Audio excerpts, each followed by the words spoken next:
아버지가 재혼하던 날, 우리는 그 여자를 한 번도 가족이라고 부르지 않았다. 아니, 정확히 말하면 부르고 싶지 않았다. 어머니가 돌아가신 지 겨우 3년. 아직 집안 곳곳에 어머니의 흔적이 남아있던 때였다. 그런데 아버지는 아무 일도 아니라는 듯 한 여자를 집으로 데려왔다. 그리고 말했다. 앞으로 같이 살 사람이다. 그 한마디가 끝이었다. 설명도 없었고 미안하다는 말도 없었다. 우리는 그날부터 그 여자를 새엄마라고 불렀고 그 말에는 늘 차가운 거리가 섞여 있었다. 그런데 끝내 알게 됐다. 우리가 가장 오래 밀어내고 의심했던 그 사람이 사실은 우리 가족이 무너지지 않도록 뒤에서 버티고 있던 유일한 사람이었다는 걸. 이야기 시작 전. 이 이야기 재미있게 보고 계시다면 구독과 좋아요, 댓글을 남겨주세요. 늘 건강하시고 오늘도 마음 편한 하루 보내시길 바랍니다. 이야기 시작합니다. 어머니가 돌아가신 뒤 우리 집은 집 같지 않았다. 형은 집에 잘 들어오지 않았고 막내 수지는 기숙사에 들어가 버렸다. 나는 회사와 집만 오갔고 아버지는 전보다 더 말이 없어졌다. 식탁은 늘 조용했다. 한때는 어머니가 사람들을 불러 모아 밥을 먹였는데 어느 날부터는 국이 식을 때까지도 아무도 같이 앉지 않았다. 아버지는 그 변화를 고치려 하지 않았다. 더 오래 회사에 있었고 더 늦게 들어왔고 더 피곤한 얼굴로 잠들었다. 나는 그런 아버지가 원망스러웠다. 어머니를 가장 오래 곁에서 본 사람인데도 어떻게 저렇게 빨리 평소처럼 살 수 있는지 이해되지 않았다. 그런데 지금 생각하면 아버지는 평소처럼 산 게 아니었다. 그 사람도 자기 방식대로 무너지고 있었을 뿐이었다. 어머니가 돌아가신 지 3년째 되던 봄, 아버지는 어느 저녁 우리를 거실로 불렀다. 그리고 낯선 여자 한 사람이 조심스럽게 들어왔다. 베이지색 코트를 입고 과일 상자를 들고 있었다. 나이는 어머니보다 조금 어려 보였다. 무엇보다 눈빛이 이상하리만큼 차분했다. 아버지는 우리를 한번 둘러보더니 말했다. 인사해라. 앞으로 같이 살 사람이다. 형이 먼저 터졌다. 그게 무슨 말이야? 수진도 차갑게 물었다. 지금 장난하세요? 나는 끝까지 입을 열지 못했다. 그러자 아버지가 덧붙였다. 혼인신고는 이미 했다. 그 순간 수진이 벌떡 일어났다. 미쳤네. 진짜 미쳤어. 형도 따라 일어났다. 엄마 죽은 지 얼마나 됐다고? 언제부터 만났는데? 아버지 표정이 굳었다. 말 조심해. 그런데 더 이상했던 건 그 여자였다. 변명도 하지 않았고 억울하다고도 하지 않았다.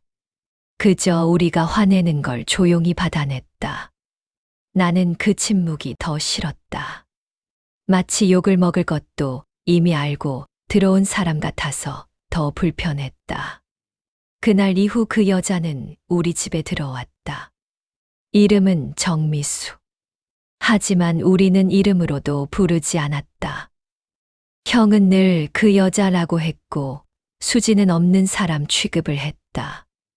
나도 최대한 말을 섞지 않았다. 그런데 정미숙 씨는 이상하리만큼 조용했다.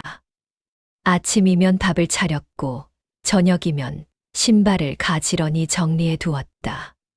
비 오는 날이면 현관 앞 우산을 펴서 말려놨다. 어머니가 하던 것과 비슷했지만 어머니를 흉내내려 하지 않는 것도 보였다. 어머니가 자주 하던 반찬은 일부러 피하는 것 같았다. 빈자리를 대신하려는 게 아니라 그 자리를 건드리지 않으려는 사람처럼 보였다.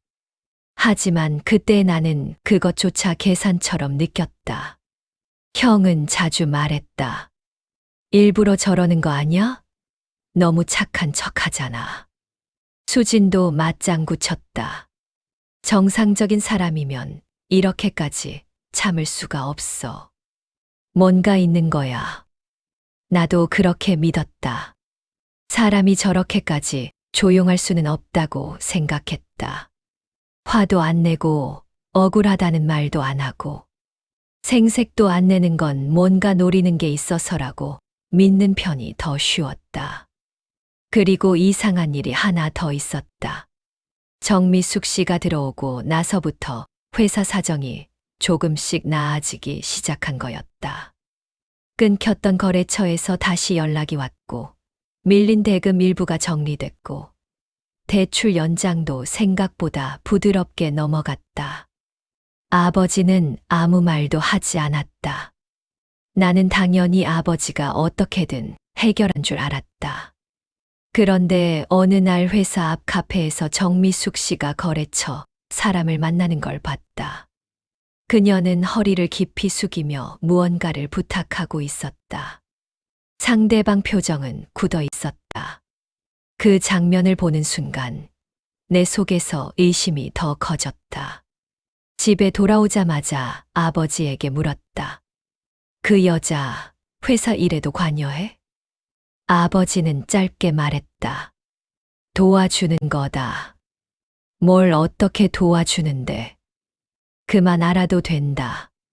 그 말에 나는 터졌다. 왜 우리한텐 아무 말도 안 하면서 그 사람한테는 회사 일까지 맡겨? 수진도 날카롭게 말했다. 아빠, 진짜 재산 때문에 결혼한 거 아니에요. 아버지가 식탁을 탁 내려쳤다. 그만해라. 그때 처음으로 정미숙 씨가 입을 열었다. 애들한테 화내지 마세요. 우리는 모두 그녀를 봤다. 그녀는 아주 낮은 목소리로 말했다. 제가 괜히 오해 살리를 만든 것 같네요. 미안해요. 그 말이 더 싫었다. 나는 자리에서 일어났고, 형은 며칠 동안 집에 들어오지 않았고, 수지는 다시 기숙사로 돌아갔다. 그 뒤로도 우리는 그녀를 중심으로 더 단단히 뭉쳤다. 누군가를 미워하기로 마음먹으면 그 사람이 하는 모든 행동에서 미워할 이유를 더 찾게 된다. 정미숙 씨가 내 양복을 드라이 맡겨 놓으면 참견처럼 보였고, 수진이 새벽에 들어왔을 때 거실에서 기다리고 있으면 감시하는 것처럼 보였다. 형이 술에 취해 들어오던 날, 그녀는 라면을 끓여내왔다. 그런데 형은 그릇을 밀어버렸다. 누가 이런 거 해달랬어요? 그녀는 잠깐 멈칫했지만 아무 말 없이 그릇을 치웠다. 나는 그 장면을 보고도 형을 말리지 않았다. 오히려 속으로는 저 정도는 당해도 싸다고 생각했다. 그러다 여름 끝자락 아버지가 회사에서 쓰러졌다. 오후 회의 중 갑자기 가슴을 움켜쥐고 주저앉았고 직원들이 급히 구급차를 불렀다. 병원에 갔을 때 가장 먼저 와 있던 사람은 정미숙 씨였다. 머리가 흐트러진 채 복도 의자에 앉아 두 손을 꼭 쥐고 있었다. 의사는 말했다. 심장 상태가 생각보다 좋지 않습니다. 이전부터 무리가 계속 쌓였던 것 같아요. 형이 물었다. 이전부터요? 왜 몰랐죠? 의사는 우리를 보며 말했다. 가족분들이라면서요? 몇 달 전에도 검사 권유드렸는데 계속 미루셨습니다. 그 순간 정미숙 씨가 계속 병원에 가자고 하던 장면이 떠올랐다. 하지만 나는 애써 그 의미를 외면했다. 밤늦게 아버지가 잠시 의식을 찾았다. 아버지는 내 손목을 힘겹게 붙잡고 말했다. 애들 오해하지 마라, 그 사람. 거기까지였다. 의료진이 몰려들었고 아버지는 결국 다시 눈을 뜨지 못했다. 장례는 빠르게 치러졌다. 사람은 살아있을 땐 거대한 존재인데 죽고 나면 순식간에 사진과 절차가 된다. 형은 담배만 피웠고 수지는 울다 지쳤고 나는 아무 감정도 느끼지 못했다. 정미숙 씨는 이상하리만큼 조용했다. 울지도 않았고 사람들 앞에 나서지도 않았다. 뒤에서 물만 갈아놓고 국그릇만 챙겼다. 친척들은 수군댔다. 저 여자가 새로 들어온 사람이래. 결국 재산 때문에 싸움 나겠네. 우리도 비슷하게 생각했다. 장례가 끝난 뒤 형이 먼저 말했다. 이 집부터 정리해야지. 수진도 거들었다. 회사 사정도 확인해야 하고. 겉으로는 정리였지만 속으로는 모두 같은 계산을 하고 있었다. 정미숙 씨가 무엇을 가져갈지. 나는 그녀를 보며 물었다. 아버지 재산 얼마나 알고 계세요? 그녀는 잠시 우리를 보다 말했다. 저녁 먹고 얘기하죠. 형이 헛웃음을 쳤다. 지금 식사가 넘어가요? 그녀는 흔들림 없이 답했다. 긴 얘기라서요. 그날 저녁 그녀는 낡은 서류, 가방 하나를 들고 나왔다. 그리고 집 등기부등본, 대출 서류, 거래처 계약서, 통장 사본을 차례로 꺼냈다. 형이 짜증스럽게 물었다. 그래서 하고 싶은 말이 뭔데요? 그녀가 서류 한 장을 밀어놓았다. 이 집 이미 2년 전에 한 번 넘어갈 뻔했어요. 우리는 모두 얼어붙었다. 무슨 말이에요? 수진 목소리가 떨렸다. 아버님 회사 자금이 막히면서 집을 담보로 대출을 더 받으셨어요. 그게 연체 직전까지 갔어요. 나는 믿을 수가 없었다. 그런 얘기 한 번도 들은 적 없는데요. 말 안 하셨겠죠. 그녀는 담담하게 말했다. 애들한테 알리기 싫어하셨어요. 그녀는 다시 서류를 꺼냈다. 수진 씨 학비 들어갈 때도, 형 사업 투자금 막을 때도, 그리고 병원비가 시작될 때도 사실 회사 돈으로는 못 막는 상황이었어요. 형이 벌떡 일어났다. 내 사업 투자금? 그녀가 형 이름이 적힌 차용증 사본을 내밀었다. 아버님이 대신 막으셨어요. 수진도 멍해졌다. 제 학비도요? 그녀는 조용히 통장 사본을 꺼냈다. 마지막 등록금은 제 적금 깼어요. 그 순간 방 안이 완전히 조용해졌다. 나는 겨우 물었다. 뭐라고요? 전세금 일부도 뺐어요. 급한 건 먼저 막아야 하니까. 형 얼굴이 하얗게 질렸다. 왜 그런 걸 했어요? 그녀는 한참 대답하지 않다가 말했다. 말한다고 달라질 거였나요? 그 말에 아무도 답하지 못했다. 그녀는 이어 말했다. 거래처도 몇 군데 제가 찾아갔어요. 예전에 일하던 곳 인연으로 연결되는 분들이 있었어요. 사정 설명하고 시간 좀 달라고 부탁했어요. 그 순간 회사 앞 카페에서 허리 숙이던 장면이 떠올랐다. 그건 연기가 아니었다. 정말 부탁하고 있던 거였다. 그녀는 수진을 보며 말했다. 수진 씨 보증 문제도 제가 정리했어요. 수진 얼굴이 새하얗게 질렸다. 아버님이 너무 속상해 하셨어요. 우리는 더 이상 아무 말도 할 수 없었다. 우리가 생각했던 그림은 완전히 틀려 있었다. 우리는 그녀가 우리 집 돈을 가져갈 사람이라고 믿어왔는데, 실제로는 자기 돈과 시간을 써가며 우리 집 구멍을 막아왔던 사람이었다. 수진이 떨리는 목소리로 물었다. 그걸 왜 지금까지 말 안 했어요? 그녀는 작게 웃었다.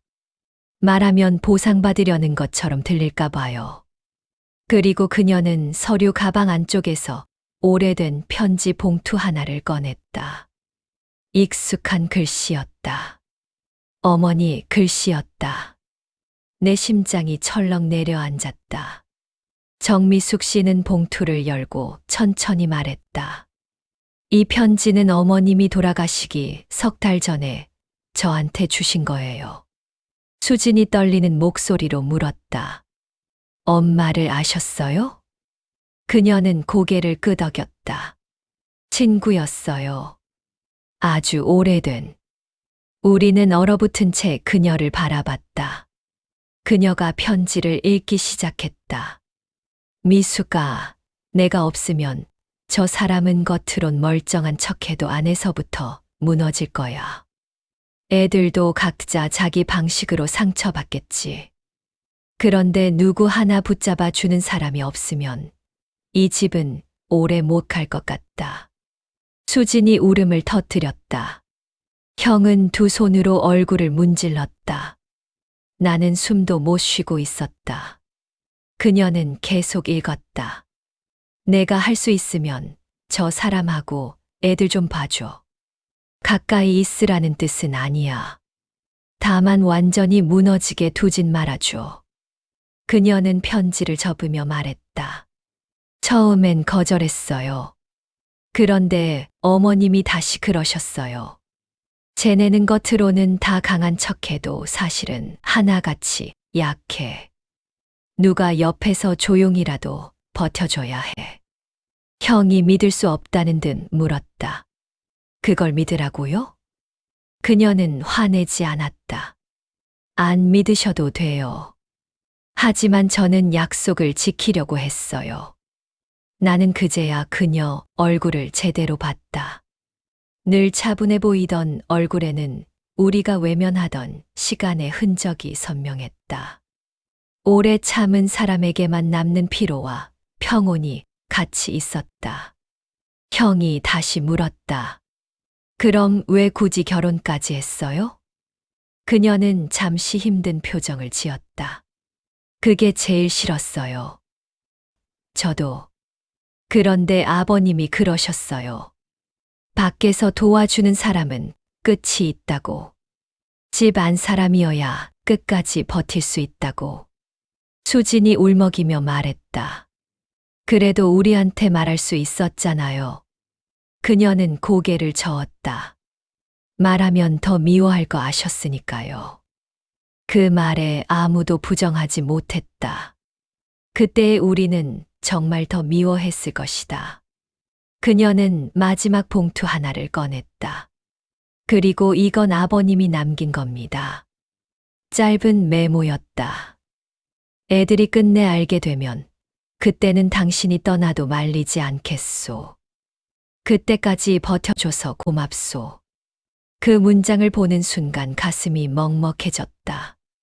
아버지가 그런 말을 남겼다는 게 믿기지 않았다.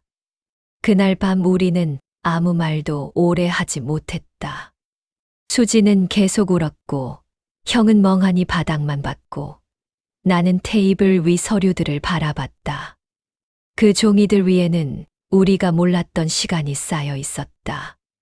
우리가 아무렇지 않게 버텨온 줄 알았던 시간들 뒤에 한 사람이 자기 돈을 깨고 고개를 숙이고 욕을 먹어가며 버텨낸 시간들이 내가 겨우 물었다. 왜 한 번도 말 안 했어요?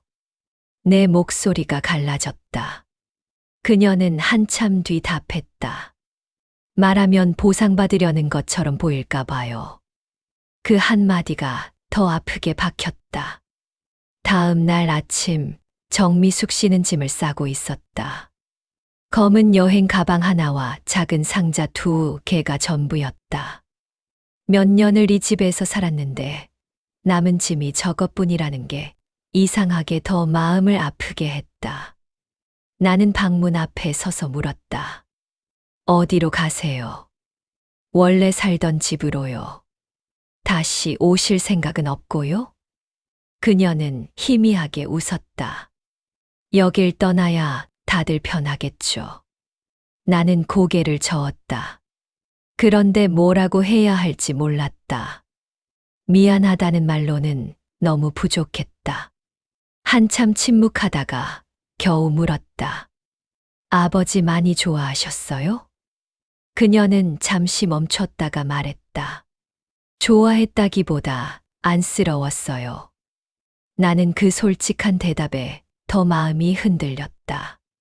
처음엔 화도 많이 났어요. 왜 이렇게 자기 방식대로만 사는 사람인가 싶었고.